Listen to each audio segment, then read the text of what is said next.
Let's go, guys. Today I was thinking about something. I'm gonna share it with you in a moment, but let's present the players first. In the color blue, playing as the English, it's Divine DFP, one of his favorite civilizations. Look at that early meal, gonna get that wheelbarrow right away. Against his opponent, one of the best in the world, playing as the Chinese in the color yellow, it's Lucifer. Welcome, everybody. You know, usually I like to go for a wander. I like to walk a lot, especially in the mornings when there is some sunshine. Like if I'm lucky, there is sunshine, I can walk a little bit and think. And a lot of things come into my mind, and one of the things that came into my mind today was something related to art, creativity, but also related to having fun and enjoying life. You know, if you're here, if this is your first time here, you may not know, but if you have watched some of my videos before, you know I'm always talk about art. I always talk about dancing, because those are the things that I do the most, right? And they are deeply interconnected. So I work in the game industry. I used to work for Ubisoft for almost 3 years, and I went to basically do 3D environment art. Basically, what you see here, like the details of the buildings and everything, that's what I used to do there. But for, you know, bigger worlds, like open worlds like Ubisoft used to do. And I became a very good technician. And although the position said that it's like 3D artist, I wouldn't consider myself an artist at all when it comes to, you know, doing art. And I'm gonna get that in a second. Basically, in art, anyone can draw. Anyone can draw and paint. You don't need to study anything. Like if I give you a pen and a paper, you draw something for me, then most likely it's not gonna look pretty, but it's yours, right? Especially if you do something like that you really want to do and you want to have fun, and that's the key here, is having fun and be creative with the things you do. Well, basically you will create something. Now, the reason it doesn't look good is because you haven't practiced painting. And that's the next topic I want to touch on. It's because there is a big difference between practicing how to paint and paint. And practicing how to paint is basically not painting. And you may ask, like, what do you mean? Well, basically, if you know how to paint, most likely you will study a lot of things like copy and shadow and forms and color theory and all this stuff. This is very technical, and a lot of people in the industry are very good at that, but they are not artists. They don't create the things for their own. They do someone else's drawings, they do someone else's dreams. And the funny thing is, you find the same in dancing. I was taking some salsa classes some weeks ago, and the teacher said to me, oh my god, look at that. The king is coming, guys. The teacher said to me, you know, remember, we are not dancing. Like, what do you mean? Yeah, we are not dancing. We're just learning tools that you can use in your dance. And usually this process is very mechanical.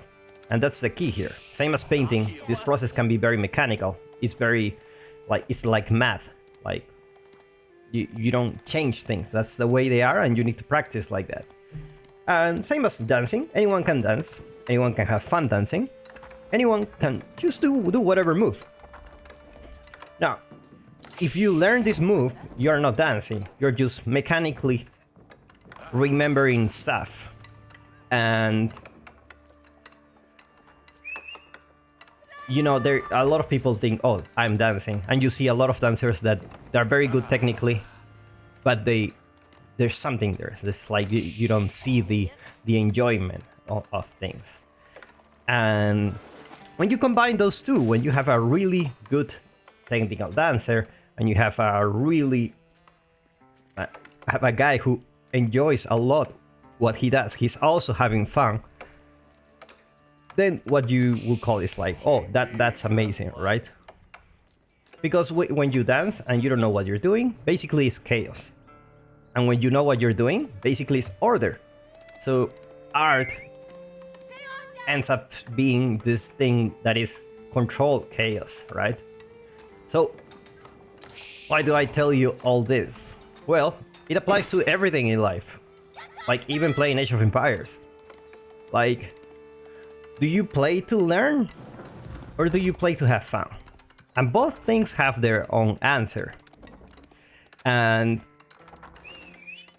you know, in Age of Empires, technically you can play without practicing anything. You can play whatever, any way you want. You can make stone walls in the Feudal Age if you want. You can do whatever. You cannot produce villagers if you want, if that's the way you want to play. You can go full Mangodai. You can do whatever you want. You can have fun with it. Is it gonna be very effective? We don't know that. Most likely not, right? And as well, you can play very technically. You can focus on improving something. You will be more tense. It will be a more order. It will be like more mechanical, you know? Repeat, repeat, and repeat over and over again. And usually this is what these kind of things are made of. Fundamentals are usually mechanical stuff that you repeat over and over again until your brain knows what to do with them, and then suddenly when you try to have fun, you don't need to worry about those mechanical stuff because, you know, they're just gonna come naturally to you, naturally. Like they will think, oh, this guy was born like this. This is talent. It's not. It's mechanical practice. So a lot of people will play Age of Empires for practice, and they will become tense a little bit because practice is very hard. Practice is very hard. Practice is something that is sometimes boring, and you know, you don't necessarily enjoy it. You enjoy the process of getting better, but you're not necessarily playing. So when you learn those things and then you play again, then you suddenly play better, but you can also have fun. So my question to you is, are you playing to having fun? Are you playing to get better? Both answers are right. But the thing is, did you know you are not really playing when you are focused on too technical details? You know what I mean? And let's get the attack for another day. Already 7 minutes into the game, and I kind of predict this was gonna go end like this. That's why I wanted to share this with you, because these guys play really slow. I mean, not really Lucifron, but Divine, it's a guy that really is a very defensive player. Like, we're already 7 minutes into the game. I didn't expect to go that long. Usually, like the first minutes of the game where not many things are going around, like, you know, 4 minutes into the game, that's pretty much enough time to share this kind of things with you without worrying about, you know, what's going on in the game. But these guys are playing really slow. Divine is the kind of player that likes to play Farmville a lot. I'm sure this is a guy who will play Manor Lords. I'm gonna play Manor Lord for sure. I'm probably gonna live stream a little bit about it. That's a good thing about YouTube. You can just put live stream on another tab and videos on the other tab, and they don't mix together. And you know, you can just put any kind of content without actually messing up your main content, which is those Age of Empires 4 live streams. Sorry, casted games. So Lucifron went for a second town center, obviously. He went for the Barbican to secure the stone, because the king was there, and the stone was pretty much up front. He put the Barbican here to secure that. Basically, he goes for a second town center. And now they are equal in terms of number of town centers, but they are unequal on the way they produce villagers, because Chinese produce villagers faster. Chinese have produce villagers every 15 seconds, whereas, you know, any other kind of civilization, except the French, will produce villagers for 20 seconds, normally. French should do it for 17 seconds, but, you know, there are a bunch of things you can do for increasing the town center speed. But let's just talk about normal stuff. 20 seconds against 15 is usually what you will find, and, you know, I'm telling you, Farmville is here. Farmville is wild with Ivan, and he even has a place for the White Tower, and he's gonna go for the White Tower probably, because otherwise he's just gonna die. You know, it's like you don't have any kind of army. Going to the King's Palace can be very risky. Look at that king, just trying to see if he can get something, and even if he didn't kill anyone, although he did kill one villager, he forced Lucifron to make barracks, and basically he delay him on his plan. That's usually what you want to do here when you play Age of Empires. Or usually you're looking for kill your opponent, and that's something that you had to learn. Like if you play a lot of action games before, most likely the objective is just kill, kill, kill, attack, attack, attack. And in Age of Empires it's more of how's his economy looking like, think about what is he gonna do, and try to read his plans and delay them. So if you delay his plans, you can have a window to attack or even do something about it economically. You can, you know, go for something better, you know. Lucifer already in the Castle Age. It's gonna be the Astronomical Clock Tower. I have a question for you.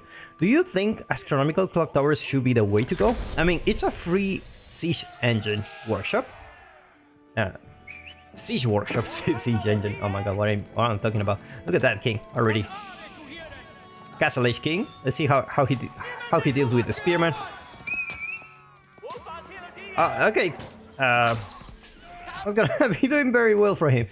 What I like about the Astronomical Clock Tower very early on, and again, I think my opinion is wrong because a lot of people who are better than me go for the Astronomical Clock Tower, but just I just want to know why, because at the beginning your economy is not really that good, right? So you can't afford too much siege. Even one is look at the wood and gold from Lucifer. It's not really the best, and you also need to think about farm transition that costs wood. So having the Astronomical Clock Tower very early on you don't really use it, right? You don't really use it. That's why I'm a big fan of the Imperial Palace, where I can have more vision and also check where are the villagers. Look at that first rally coming home for Lucifer. I already have some knights here, and I love to see the knights. I love to see the knights from Chinese. They're very strong. I mean, they're just a knight. They have nothing special on them, but typically people will go Palace Guards, which are a very cheap version for harassing your opponent, but they die quite easily. So I love the idea of going knights. Basically, it's a very good thing. Look at that micro. Finds the opponent with low HP, manages to take it down and run away.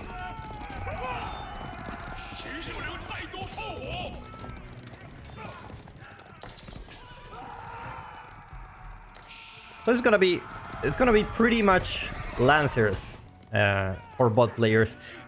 Most likely to have some map control, you know? Most likely to have some map control. Let's go back here. Only knights. So we're having only knights. Veteran archers are actually coming for Divine. I didn't expect that. I didn't expect that at all. I thought he was just gonna go crossbows, you know? But looks like he will have some archers for his own. I already have a couple of archer range. Pretty much this is the Council Hall, right? A couple of archer range equals the Council Hall. So nothing happened. If you didn't harass your opponent, you didn't go for the Council Hall, you get a free king. Which is beautiful.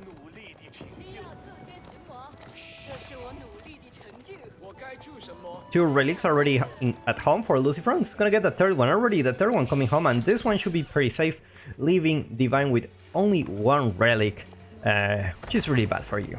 It's really bad when you lose the relic race, and you know it feels bad. It feels bad. It's like Divine is going for the stone now. A little bit of a stone, probably thinking about putting a keep somewhere here. Beautiful place here. Big double gold here. Protect. And the night raid's still happening. Divine's still producing military, which is unusual for him. Typically he rushes Imperial as soon as possible, but there is a window that his opponent may try to kill him, and he doesn't know that yet. Let's take a look at his vision. Look at that! Putting the campfire. Oh my god! I didn't expect this. I thought that was the campfire. Campfire everywhere, guys. Campfire everywhere. That's what you need. That's what you need. You know what's funny? The enemy can actually take down the campfire, which is very, very cool. It's like they don't. He don't even care. It's like you can watch me. I guess we're not really sure. Yeah, they don't need. They don't need. Leave the campfire alive. Gonna send one. That's it.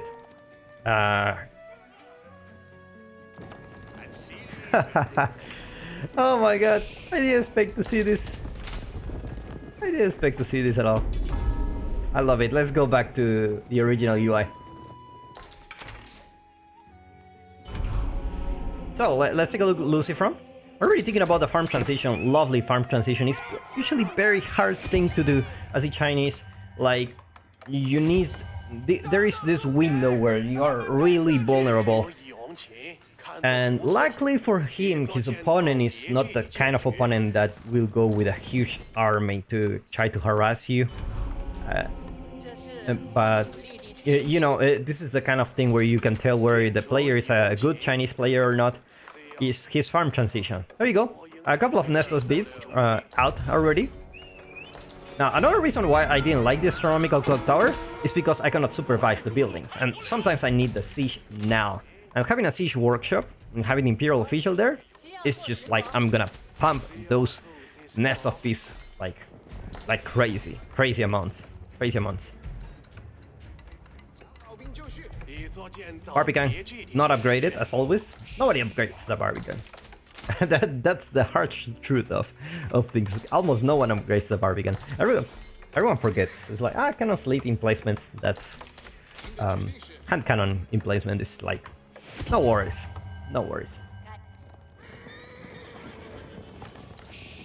Secret side gonna be the capture in the east. Meanwhile, veteran C4 spearman coming. +1 range attack also coming as well for Divine. And looks like Lucifer is mining a lot of gold. He's mining a lot of gold. I think he's, you know, working in his farm transition. He cannot really, you know, make military a lot of it and go for a farm transition at the same time. So, yeah, it's... You can tell he doesn't have a huge army. He only has 39. Like, if Divine wanted to engage here, most likely he can win the fight. The problem is this nest of bees here. I can already tell why I know the answer now. Astronomical clock tower. I mean, if you put a siege workshop, it's just an extra 300 wood, and this clock tower nest of bees obviously has way more HP. So finally, gonna see, are we having more? Look at that campfire. Nest of bees are already there. And looks like Divine will try to flank the nest of bees. Oh my god, that was huge damage here. Just 3 nests of bees, look at what they can do. I say just 3, actually that's a lot. If you see 3 nests of bees, you need Springle. And that's exactly what Divine is doing. A couple of Springles already in the queue. Tower coming up for Divine little by little. Look at that campfire, and it's all about the campfires. It's all about the campfires, man. It's all about that. Look at this cut. Just who needs tower when you can put you can put 3 different campfires here. Beautiful. Beautiful. I never thought that we would see this. And that's what I love about this game. Is like it's constantly being updated, constantly, you know. It's alive, man. It's alive. It's alive. What can I say? It's really alive. Secret site gonna be captured here in the middle for Divine. I'm gonna get more extra gold for Lucifer. I don't know if he's thinking going Imperial. His farm transition looks pretty much finished. After actually only 2 granaries here. Still need take a look at how many farms he has. Only 37 farms. Only 37 farms. Whereas Divine, I think his farm transition should be pretty much done. Take a look at the villager. 32 farms actually, not done yet. Not done. But anyway, Grease Axles coming for Divine just to have the edge when it comes to the siege superiority, but it's gonna be hard with Nest of Bees. And if you don't know, these Nest of Bees are actually pretty damn good at killing those Springles. They are really damn good. They do a lot of damage. Alright, let's see. Yeah, that's the damage they do. Like, has rocket arrow, and that's 40 damage. No, sorry. Yeah, 80 damage for each nest of bees, and they can take down the Springles actually. And you need more than 2 Springles if you want to deal with those, especially against an opponent like Lucifron. Springles managed to do damage here, but didn't manage to kill the this nest of bees. Oh my god, that was a lot of units went down for Divine. Divine needs to keep pushing back, needs to protect the Springles at all costs. More Springles coming. That's the good thing about the White Tower, you can get those Springles right away. 4 Springles there, so you need to keep pushing. Trebuchet, I don't know what the Trebuchet is doing here.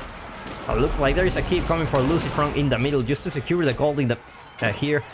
And Knights managed to have a sneak attack on the back. Nest of Bees going down to 2. Looks like Divine will have a chance. This tower actually giving him vision enough to shoot at that Nest of Bees. Going back for now. He's still having superiority in military numbers, which is very good for him. Nest of Bees is still alive. And now the keep goes up, and this is an awkward situation to play, to just fight in this area. Keep takes down the campfire, as usual. Oh no, that was a tower, that was a tower. Enough campfires. This one is gonna stay forever, actually. Nest of Bees going down. Let's take care of the other Nest of Bees. More Nest of Bees coming for Lucifron. Who needs to go Imperial Age when you can get more Nest of Bees? He already have the military advantage. I mean, he start with a deficit of like maybe 20 to 30 military units, and now he's ahead on 20 units. So this was overall a good fight for him. More Nest of Bees coming. Farm transition, is it anywhere? He's thinking about a farm transition around here. Because he already have all these guys ready. When they finish the berries, they will go for that. He has plenty of wood. I think about China, you have so much resources, and he's about to go Imperial Age. He doesn't have many units. He does have a lot of crossbows, which is very good. This map of crossbows, definitely you need a mangonel to take them down. And it's gonna be the Great Wall Gatehouse, just here, just protecting the stone and the entrance of the base. Here you have the Barbican, the Great Wall Gatehouse. I would love to put it here, just to protect that gold, but, you know, let the professionals do their thing. They know what they're doing, they know what they're doing. Looks like the keep will go down. This is definitely good for Divine. He's actually putting a keep of his own, securing the big gold vein here, and actually also the small gold vein in the back. Chinese villagers trying to repair as fast as possible. This is actually historically accurate. They got bombed, they repair immediately. I don't know why, but they're good at building stuff. Good at building stuff. Keep goes down, unfortunately, and now this keep will protect the gold for Divine. Now Lucifron is in the Imperial Age. Upgrades gonna come soon. Upgrades for the Palace Guards, increase health. Elite crossbows, of course, he already have a lot of them, and elite spearman. Oh my god, the Nest of Bees. A lot of damage to those infantry units. Nest of Bees on the back. Still alive. And now Divine keeps pushing with Castle Age units. You have a lot of Lombos to deal with those crossbows, so it's really good for him. It's a mix of Lombos and crossbows, but the Nest of Bees are still alive. Springles are still alive for Divine, so he has a chance to take them down, but also there is a Springle coming from Lucifron. Wants to take down one Nest of Bees. Springle goes down. 3 Trebuchet. Do they have the upgrade attack? I don't know if they have it, like the splash attack. It's like Trebuchet is gonna go back for the moment. And Divine is just sending units non-stop, but these are not a good number of units. You know, Man-at-Arms are just not gonna do anything against those crossbows. More crossbows coming for Lucifer. Tower here for Divine. Springle looks like it's gonna go down. Brave Man at Arms run into the crossbow mass. And Divine with a little bit of trouble here. He's gathering the gold here. And he needs the units. Trebuchets are gonna go down for him. One trebuchet go down, second trebuchet go down. The third one about to go down. Palace guards are already starting to get into the mix. They are not upgraded yet.